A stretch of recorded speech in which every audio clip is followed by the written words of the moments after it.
Parents' night has come, and the beer is cold, and we're talking about a movie you should see. If you like our show,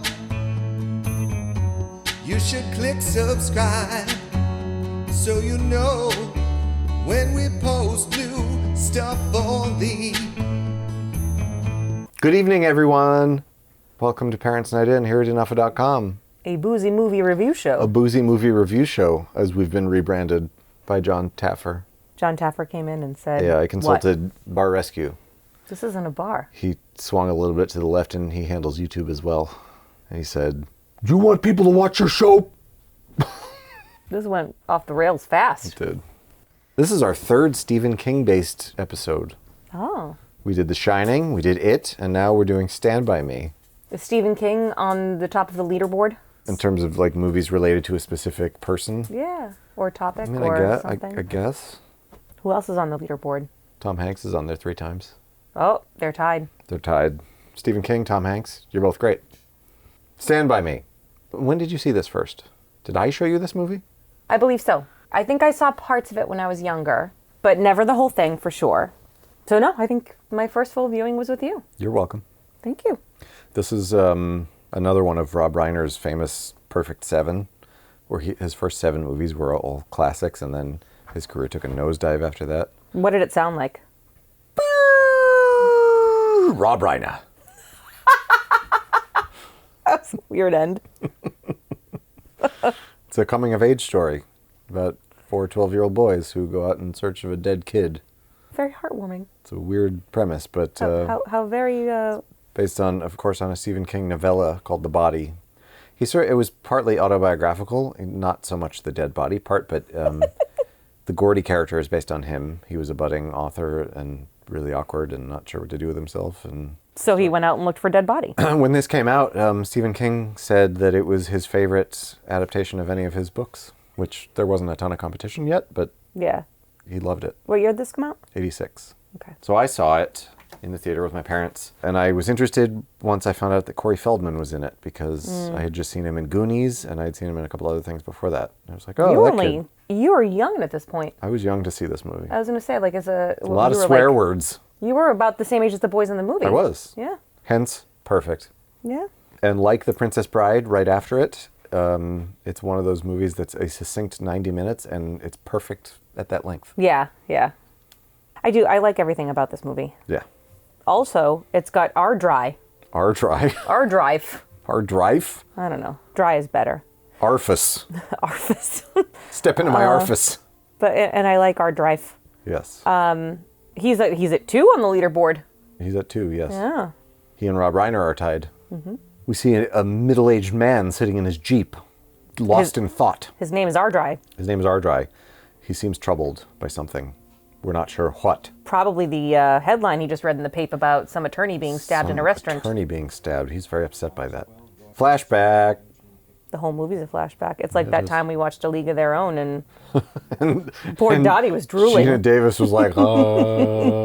Tweedly-deedly-deed. This is yet another movie that has a great soundtrack full of 1950s hits. Yeah. Well, the 50s were awesome for music. Yeah. When they cast these 4 boys, they more or less cast them to type, because Wil Wheaton was super awkward and skinny and just really unsure of himself. River Phoenix, who had actually auditioned for Gordy, was really confident and just came off as a natural leader. Right. And Corey Feldman had a lot of parental resentment, apparently. And was just full of anger. So they were like, well, he's perfect for Teddy. Right. And Jerry O'Connell was just a goofball and cracked everyone else up. Like, if you looked at Jerry O'Connell today, He's the hot one now. Yeah, you wouldn't think that he was the same kid. Crazy. Well, I mean, River Phoenix isn't alive, so it's hard to judge. I know that, but like, who would have thought that Jerry O'Connell would end up being like the stud 10 years later? Mm-hmm. I also like how everyone's got different color shirts. That's the weirdest sentence you've ever said while watching a movie. Why? I really like it how everyone has different color shirts, because when I watch movies where people have the same color shirts, I'm like, oh my God, there's too many same color shirts. Jesus Christ. But when they all wear different color shirts, I can tell them apart better, because if they wear the same color shirt, they all look the same. Is this going to go on for a long time? What's your point? They each have like a color that's associated with them. It's interesting. Well, do they only wear their color like sort of throughout? Yeah, because it all takes place in like 2 days. It takes place over the course of a weekend. Yeah. All their performances are very natural. Yeah. Corey Feldman was always a very good child actor, I thought. I really liked him. Yeah. He like even as a kid, I was like, that kid is so like. Interesting. Yeah, like it was like he's kind of weird looking, but I really like looking at him. Like I couldn't explain that to I couldn't figure out how to reconcile it as a kid. Well, he's captivating and he's super captivating and quirky. It makes me sad. I do believe that he went through a lot. He went through a lot, and it makes me sad that it's screwed with him. With Michael Jackson too. Like I think his parents were pretty terrible to him, but there was the whole Michael Jackson thing. Yeah, he's had a troubled adulthood. Right. Unfortunately. I wonder if he'll ever have a comeback. Tarantino should cast him in something. He's the king of comebacks. Yes. I wonder how River Phoenix's career would have turned out. I know. When Joaquin won the Oscar for Joker, he talked a lot about how he basically kind of like gave up on acting, and River coaxed him to get back into it. And so he thanked his late brother for doing that for him. How much older was River than Joaquin? Would you like me to find out? Because I could. Could you? I could. Would you? I will look it up on the Google box, and then I will know how old Joaquin was compared to River. This got out of my hands a little bit.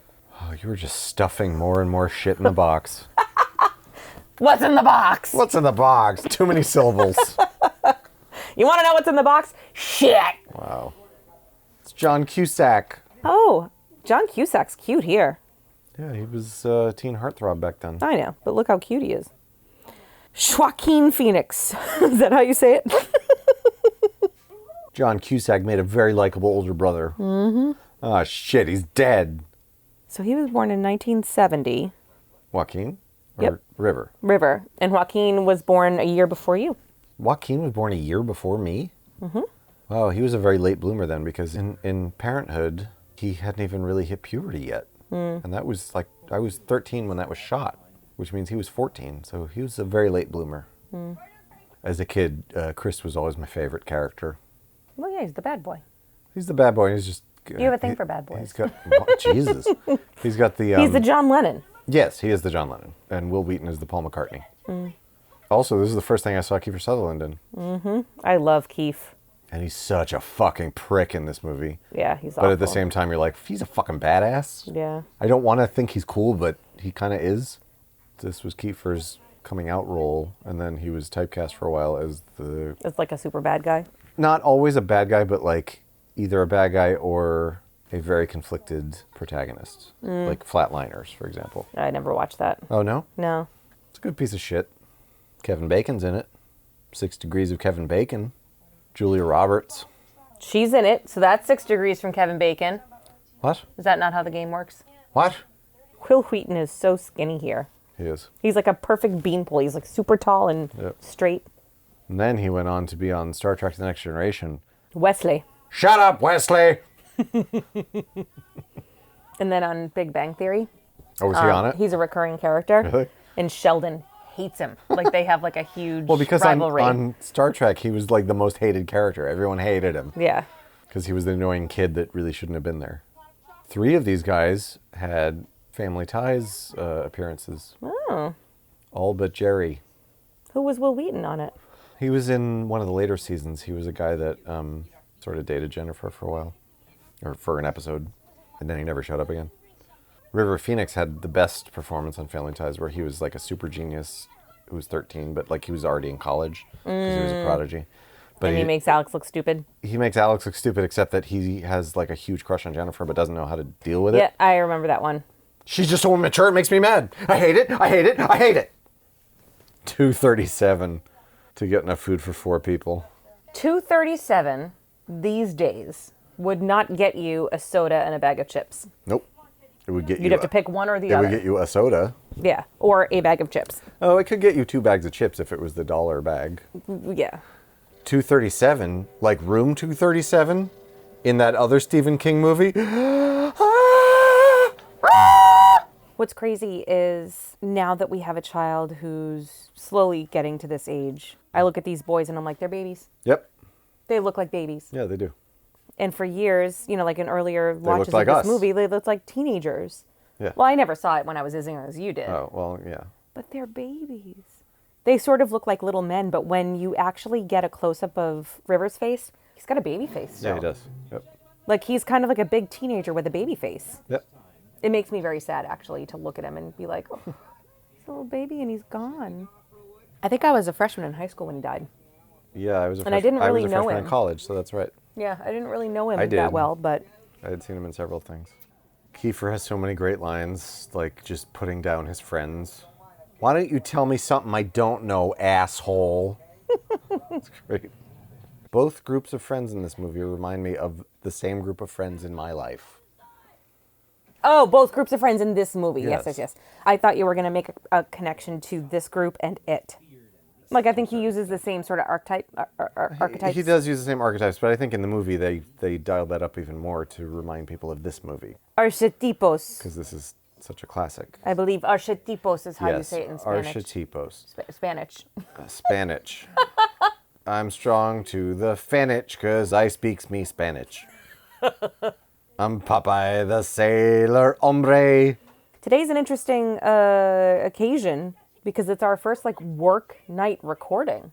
Well, for you. Well, it's a work night for me. And yet I still agreed to drink the beverages and do the talking What beverage? and be witty with you. What beverage are you drinking as you're being so witty? I am drinking Pionetto dry rosé bubbly. How is it? It's okay. I'm not going to write any letters home about it and tell my friends. Do you still write letters? No. They have this thing called email now. Dear Father, I am drinking a lovely, bubbly rosé. By the time you get this letter, it will be gone. By the time you read this letter, it will have been peed away.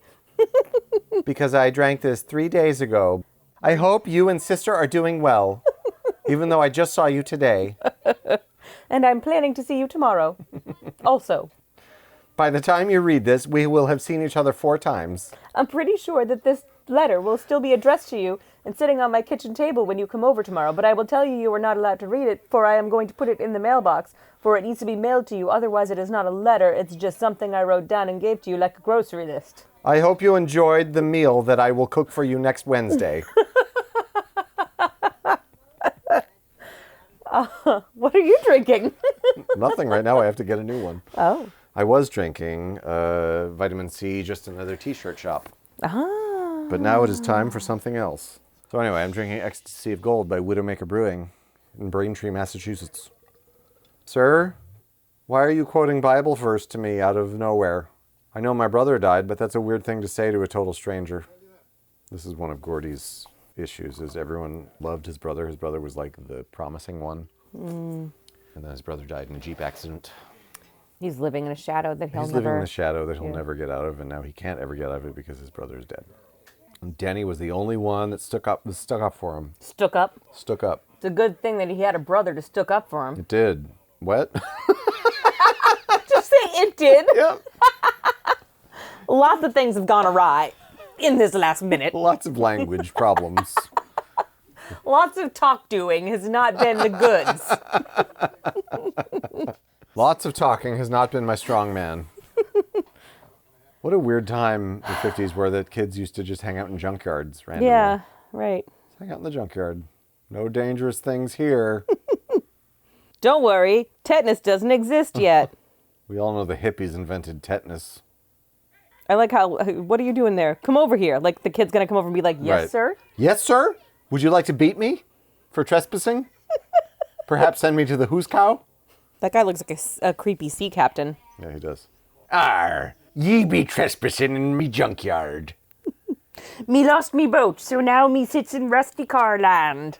I sick chopper on yar balls. It's also a sick time when adults would just taunt children like that. Yeah. Hey, could you not talk about my dad like that? Fuck you, kid. I'm going to talk about your dad all I want. He's a crazy person. Fuck you. Right. People were real dicks in the 50s. Yeah. What the fuck? Kids were wonderful and innocent, and everyone else sucked. And the kids were the product of the time. Their parents were dicks, You know so what's they were happened? dicks. These kids here, Boomers. Boomers. Yep. Damn it. You beat me. Greatest generation then were dicks. Because they were the ones taunting the kids. Well, they were like, like, we fought wars and shit. Yeah, so therefore arrogance. That's a weird thing to do. Your kid almost eats bleach, so you punch him. Well, back in those days. I know. Don't eat that, it's going to kill you. Like, it's a deterrent. I know. Oh, I'm going to stop doing that because I'll get hit again. But guess what? It usually doesn't work. That will kill you if you eat it. Isn't Therefore, enough I'm going of a to deterrent. hurt you. Yeah. That's maybe the best line in the movie. Like if he's all cut up in blood and shit all over him, I might have nightmares. Thinking the KLAM, the clam. The clam. Thank you, it's KLAM, the clam. What the fuck was that? Our next song is The Book of Love. Wow. Jeez. I don't even know what that was. Our next song is The Book of Lollipop, lollipop. Yay! Yay! If Kermit was a radio host. Who here likes Buddy Holly? Yay! I also like that the group of them sort of pairs off. Yeah. It's like sort of this serious friendship here. Yes, these are that the you two. only see the seriousness when they're alone. Yes. And then when they're all together as a foursome, you don't see that as much. And then the other two are just complete and total morons, like skipping ahead and dancing. Yeah. When you're a kid, that dynamic works. Yes. When you're an adult, it doesn't work so Harder, much yeah. anymore. You can't have that friend that treats you totally differently when you're alone versus when you're in a group. No. I'm not observing the same thing here, though. Like, he doesn't treat them like shit in the group. No, but it's just that when there's a bigger dynamic, they don't have that closeness. Yeah. In a group, they're sort of like way up here, like at the more superficial, like, goofiness. They dip into, like, the foursome dips into it a little bit with Teddy's dad and everything, Teddy and his dad. Well, yeah, but that was because of an external thing. It was because of the moment. Right. Right, but then usually when the four of them together, it's lighter and more high level. And then when they split off, those two are able to kind of... Have a real have a real connection. Yeah. Where these two dickheads are talking about Superman and Mighty Mouse. Yeah. Superman is a real guy. No way a cartoon could beat up a real guy. Yeah. And then Vern goes, be a good fight, though. But it's fun. Yeah, it's like, it looks like two very deep conversations, but one of them is not. Yeah, one of them is just two idiots. And then the other one is like, I don't want to do this thing with my life that I'm really good at. I have friendships like that, though, when in a group dynamic, it's, you keep things light and airy. Keep things light is one thing, but like, my situation is more like one-on-one. We have good conversations, not even necessarily deep ones, but like good, pleasant. Yeah. Right. And then when there's a group around, it's like, oh, dick. Yeah. That shit gets old. It does. It's great when you're 25. Yeah. Hey. I remember hearing this when I was a kid and being like, why does that guy sing like that? Why are you doing that? Buddy Holly had some good shit. How old was he when he died? Early 20s? Young. 27? Was he in the 27 club? I don't think so. I think he was younger than that. Really? I think he was like 23 or something. Ooh-wee-you, I'ma look it up on Google. See what I did there? Yeah, I do. Why did it take you so long? Because I was like, that's not a Buddy Holly's. Oh, it's about Buddy Holly. That's bad. What's with this bitch looking stuff up online? Oh, 23. Yep, that's what I thought. That rock and roll vacuum in the early 60s kind of left a big opening for the Beatles. The three guys in the helicopter. It was a helicopter or a plane? Plane crash. And then Elvis joining the army, and Chuck Berry, some kind of scandal. And then Jerry Lee Lewis banging his 13-year-old cousin or whatever. It was like the universe said, hold on, everybody. Stop what you're doing immediately. I have 4 guys I need you to hear right now. Nice green screen, Vern. Doesn't look terrible, though. I think it's probably a rear projection shot. Yeah, no, it's not bad. There's no compositing. I think it's them in front of a screen. Like a projection screen. I mean, it was a nice plot device because they're going to see a kid who got hit by a train. Right. So it's like, Jesus Christ, they're all going to die. Right. Why don't you cook your dick? Be a small meal. Oh, children smoking in the 50s. Yeah. There was a hilarious joke when I was a freshman in high school. These two guys were like giving each other shit back and forth. And one of them goes, oh, eat me. And the other one goes, I don't do baby food. And the first guy goes, you do now? No, wait. Maybe the first cell phone I ever heard. Jesus. Took me a few minutes. What? Self-own. And I was like, that was your first cell phone you ever Jesus heard? H. Christ. Justin, enunciate. Yes, Kelly. You It have to was say my self-own. first self-own. It was a Nokia self-own. You asshole. Hey, we don't use profanity here. Since fucking when? Gordy's telling them all a story that he wrote about lard-ass Hogan. This is the part of the movie I'd seen before. How does a 12-year-old learn how to smoke for movies? I don't know. It's a good question. And when they audition kids, were they like, you need to be able to smoke? Or Yeah, I don't know. did they teach them how to just take puffs and not actually inhale it? Like Probably. a cigar? And I'm sure that there are some that are like, oh no, I already smoke, I got this. I'm sure there were. Thinking back on it now, like even more, fucking 12? Yeah, it's crazy. Did you ever try cigarettes? Yeah, I did.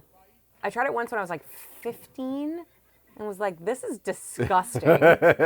It's disgusting. Yeah. And then maybe once more because I was like super drunk. And for whatever reason, I was like, I'll smoke. And I had one puff and I was like, I hate this. I've tried cigarettes maybe 2 or 3 times ever. And every time it was like hanging out with friends and we were all just drunk. Yeah. And they would smoke when they got drunk. And I was like, give me a drag of that. And just to show off, I'd be like, and take a huge drag. I'd be like, then yeah, I'm a fucking badass. What? This And is then gross. you would die, yeah. No, I wouldn't die. I'd just be like, I don't get what the appeal is Yeah. from this. I don't understand it at all. No. It doesn't taste good. Who the hell decided I'm going to pack a bunch of leaves in this paper and then light it on fire and breathe through it? Yeah. I don't know. It's so odd. Also, I find eating contests kind of obscene. Yeah. In a world where some people have no food at all, Yeah. we're going to make a contest out of eating as much shit as we can without puking. Yeah. Remember that show we used to watch? Was it Man vs. Food? Yeah. Yeah. It was kind of obscene. Like, and we, like, there was a point where we looked at each other once, we were like, Why why are we watching this? Yeah. This is why people hate us. Yeah. Blah, ha.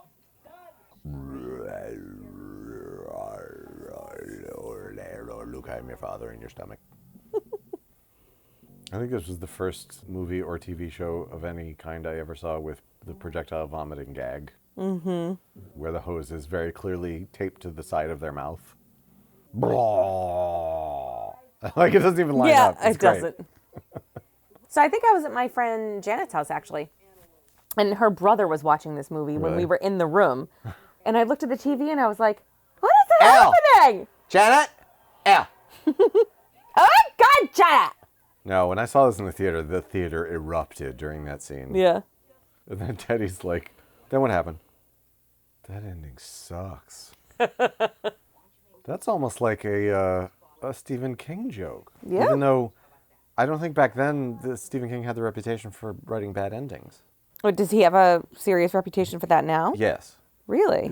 Yeah, and they make a joke about it in the second It movie. I like his short stories better in a lot of ways because they end abruptly, and it's Yeah. like they just leave the rest of the imagination. It's like, Right. holy shit, oh my God, like, that could go anywhere. You know what I mean? Have you read a lot of his short stories? No, but I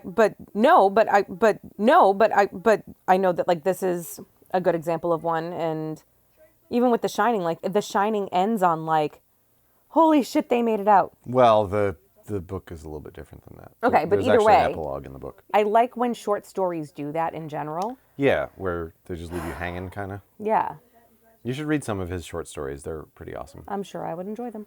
Gordy's having a nightmare. It's both upsetting and hilarious. They're burying his brother, and his dad puts his hand on his shoulder and goes, "It should have been you, Gordon." Why is that funny? It's horrifying. It's just darkly funny because it's like such an awful thing to say. When I saw it in the theater, I laughed at it.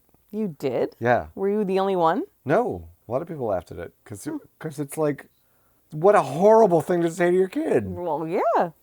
But even at that age, I was like, that's really funny and horrible at the same time. This is some good character building for Chris, where they're talking about the time that he took the milk money at school, and all the parents assume that he did it, even though they never proved it. So they all think But he's a terrible kid? He had a bad reputation, so they all think he's a terrible kid. And then Gordy's like, well, did you take it? And he's like, yeah, I took it. But I tried to give it back. But then the teacher pretended I didn't, and she pocketed the money and bought herself a new dress because she knew that everyone would accept the story that I took it because I'm the bad kid. Right. It perpetuates that belief that, like, if you have shitty parents, you become a shitty person. Right. Like, if you grow up in a shitty situation. If you have a shitty reputation, that both like a precedes you and self-fulfilling prophecy. Self-fulfilling prophecy, yeah, exactly. That's what I was trying to get Yeah. to. I didn't do it very eloquently, but yes. And it follows you everywhere. It's like if you grow up in the bad, then the bad follows you, and then you become the bad, and the bad, the bad, the bad. Wow. Bad. And then Chris says, I wish I could move to a place where nobody knows me. Ray Brower, what about Jack Bauer? Kiefer Sutherland? Yeah. Yeah! A town in Maryland tried to name a street after Jack Bauer, but they had to change it because nobody crosses Jack Bauer. This is one of those online jokes back in the day. I forgot about that. That was funny shit. Yeah. Remember the Chuck Norris ones? Yeah. Somebody recently posted a thing that Chuck Norris had died and then came back. Is that the end of your story? I forget what the line was. I don't remember. That was a really bad story. Shut up. The champagne I'm and your beers. wife! The champagne and bottled beer. I am your The wife! champagne and bottled beer. Don't change the subject. You said shut up to your wife. Shut up. I'm not speaking for the rest of this episode. Really? So anyway, Kelly's a wicked old shrew. I don't know if you people know this, but she's the worst. She slaps me in the face when we're cleaning. She tells me I suck. And she punches me in the nutsack. And then she hits me with rolling pins. And I say, can I have a pizza first? She says, no! Your face was amazing. Your face was like the Death Star trying not to explode. That was all right. Totally worth it. All right. Totally worth it. Totally worth telling me to shut up. Where's my apology? I'm sorry, Thank you. but shut up. Dude, you can bet your bottom dollar. If I were on a hike and I fell into a river with all of my belongings, You I get the would fuck be out immediately. livid. Yeah. Like, the trip would be over. I'd be like, fuck you, fuck everything you stand for, and fucking out of Oh here. my God, that was loud. That was like being stabbed in the ear. Oh my God, this is the first time I had ever heard of leeches. And they're everywhere. So gross. I think those are real leeches too. Dude, I would fucking quit the movie. Uh-oh. Gordy is troubled by something. Oh no. This is horrifying. I got a leech on my balls. I got a leech on my balls. Maybe he's dead. He's not dead. He's still breathing, you idiot. I like that. Well, I don't know. Like, you can see him. I don't know. Is he breathing? Or is he? I don't know. Is he dead? He's breathing. I don't know. Let me ask you a question. What? You're 12 years old. Do you go look at a dead body of a kid? Go through all this? I don't know about that. What if it was around the corner? If it was around the corner, morbid curiosity, probably. You're gross. I think most people would probably say yes. This is where he confronts the fact that his dad doesn't like him very much. Or how you get child actors to cry on cue. I don't know. I mean, I think a 12-year-old knows enough to be like, I'm going to cry. It's going to be awesome. I don't know. I don't think I really did at 12. I mean, I was a dramatic child, but I definitely practiced crying. What? I was interested in that. You were like the performing. I wonder what it idea. looks like when I cry. No, but I was like a dancer and a performer and that whole thing. And if I had to cry on camera, could I do it? Like, I definitely thought about it. By the time I was 12, I had suppressed all that shit. Because I cried a lot when I was little. Well, every kid cries a lot. Yeah, but I think I had been like, that's stupid. Stop crying so much. There's a huge parallel, again, between Gordy and his dad and in It, the kid and his dad after the brother dies.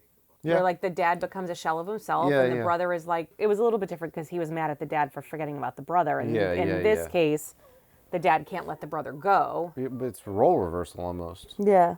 Yeah, and it's the... But it's still there's still a strained relationship. It's the kid who can't let the brother go. Right, the surviving kid and the dad have no relationship. Right. For different reasons. Yeah, I mean, Stephen King has recurring themes like that anyway in his books. Makes you wonder if maybe he sucks. Jesus. It was a joke. No, he revisits themes a lot. In the book, he gets them. How? He and his friends beat the shit out of all four of them when they get home. The older kids beat up the little kids? Yeah. Oh. When they get back. That's too bad. The book is a bit darker than the movie. Mm. Also, what happens to Gordy's friends is a bit darker. Like in their lives? Yeah. In the epilogue, all three of them die by their early 20s in the book. What? Yeah. What the actual crap? What the crap? Besides Chris getting stabbed, I forget which is which, but one of them dies in a fire and the other one dies in a car accident, I think. It's like, Jesus, Stephen. Why don't you let some people live, damn it? That's almost as depressing as the orgy in It. Jesus. Christ. That makes me so sad. He's got some serious charisma, that kid. River? Yeah. I mean, they all do. They're all so good in this. River definitely had charisma. It is a quintessential light gone dark. The light that burns twice as bright burns half as long. That's why I have no ambition. I want to live longer. I never had any friends later on like I did when I was 12. Jesus, does anyone? No. Another reason why adulting sucks. A little bit. I can honestly say, and I have to tell her this now, that I made a friend when I was 14 years old, and she, to this day, is the same kind of friend she was then. Yeah, you do have certain friends that you can separate for a long time, and then when you get back together, you pick up right where you left off. Right. I can't hear this song and not want to sing along with it. I love singing this song. Like Barney. No. No, I won't shed no tears. Oh my God, we got through the whole recording without talking about it. Tennessee. So, thoughts about this movie? I love this movie. I love this movie too. It makes me want to be a kid again. Yep. And I love that they have this beautiful balance of innocence versus they get it. Like the way that they support each other, they get it. Yeah. It's a coming of age story. It's like the loss of innocence. Yeah. But it's the very beginning of that. Right. That moment when you're 12 going on 13 when that shit gets real. Snap happens. Yeah. The movie captures it perfectly.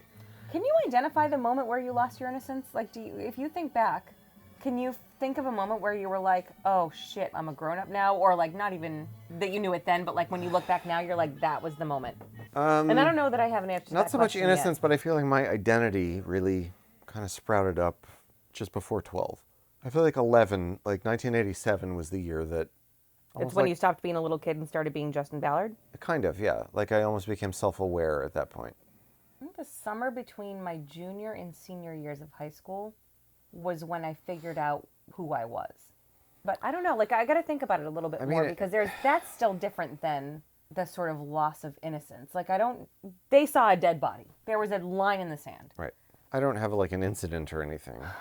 I don't know if it was because I was 11 when I started watching wrestling and that was such a huge thing for me. And I also really got into, I was into movies anyway, but like I got into movies on a different level than I had previously maybe. I'm not sure I expected either one of those things to be. And it was also, I guess 11 was when I really got into the Beatles, so it was when music really became important. Even though my tastes were extremely limited, but it was the first time that like any musical artist was super important to me. I think it was when I discovered like an appreciation for the three major art forms that define you. That define me now. Yeah.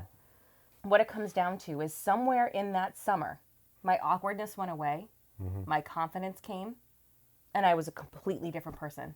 Like my whole senior year, I was a different, more confident person. My confidence started to come when I was about 15 because my hair grew out and I had fully transitioned from nerd into metal guy. So I had an identity in high school and I still wasn't like any more popular, but like I think I was more respected. Instead of being the nerd that people picked on, it was just the metal guy that the popular people just kind of stayed away from. Stayed away from. Yeah. And it was also when girls actually started noticing me. That summer between my junior and senior year was like, now I know who I am. I was the nerdy kid who like actually really wanted to be popular. I did too. I desperately wanted it. Yep. But I didn't fit in with any of those people. Nope. And I didn't have the personality for it. Nope. And then I sort of fell into like, it's just who I am. I became more popular when I stopped caring. When you embraced it, yeah. And once I was like, I'm a senior. At this point, it doesn't fucking matter anymore. I specifically remember it being one of the most confident years of my life. Senior year was great. Senior year was awesome. I felt like I owned the world senior year. Yeah, and like, not because I was at the top of it. No, I just I wasn't felt at the top like of the world. I just felt like I knew what I was and what I wanted to be. I knew who I was, and people... Stop shitting on you. No, I feel like people respected me because I knew who I was. Yeah. And everything was in front of me. Mm-hmm. And I was like, I could do anything right now. I can be a rock star. Yeah. And I will be. I wasn't. Spoiler alert. I never became a rock star. And here we are. And here we in are. our basement talking about movies. Talking to you people, all 10 of you who listen to this show. Oh, Jesus. About our wasted dreams and aspirations, and what even are we? Jesus Christ. We're Teddy and Vern is what we are. Oh, God, we're Teddy and Vern. We're not Teddy and Vern. Teddy and Vern. I mean, I guess I'd rather be Teddy and Vern than a guy Chris? that dies in a fast knife food fight. establishment. You're Teddy, you're Vern, you're Chris. Either way, You know it what? ends up sucky. You're actually pretty successful. You're Gordy. I'm Vern. You're Vern. What happens to Vern? He just drives a forklift or something. You're not a forklift driver. Jesus. Not that there's anything wrong with forklift drivers, Kelly. but you don't do repetitive tasks all day. Hey, Kelly. What if he's all cut up in blood and shit all over him? Okay, you're Vern. I might have nightmares. You're definitely Vern. Anyway, we love Stand By Me is the point. We do. Stand By Me is a wonderful coming-of-age story, and it resonates well into adulthood because you remember back to those times. And You watch a movie like this, and it makes you think, what was that like for me? And how did I do this? And Right. what was that all about? When did I lose my innocence? Yeah. What was it like before that? What were my friends like before that? I find myself enjoying coming-of-age stories like this more so than like the, American Pie teen comedies and stuff that I grew up with. Well, those are very engineered. No, they're very engineered, but like those were the movies that came out at the same age that I was. Yeah. Where like this was supposed to be the reflection of my generation. Right. So you went to Stand By Me, and I went to Can't Hardly Wait. Jesus. Anyway. Try to be a Gordy in life. Yeah, try to be a Gordy. Chase your dreams. Share with us, though, if you so dare, when was your innocence lost? Yeah. When did you finally grow into your own? When did you decide what you wanted to be? Comment, like, subscribe, click notification. Turn that red bell gray. Turn that red bell gray so you can know all the videos that are coming up on the show. Oh my God. Slam that bell. Oh, God. Our son watches a lot of YouTube. Oh. A lot. Good night, everybody. Good night. Thanks for watching, everybody. Don't forget to click that subscribe button and follow us on Twitter, MeWe, and Facebook.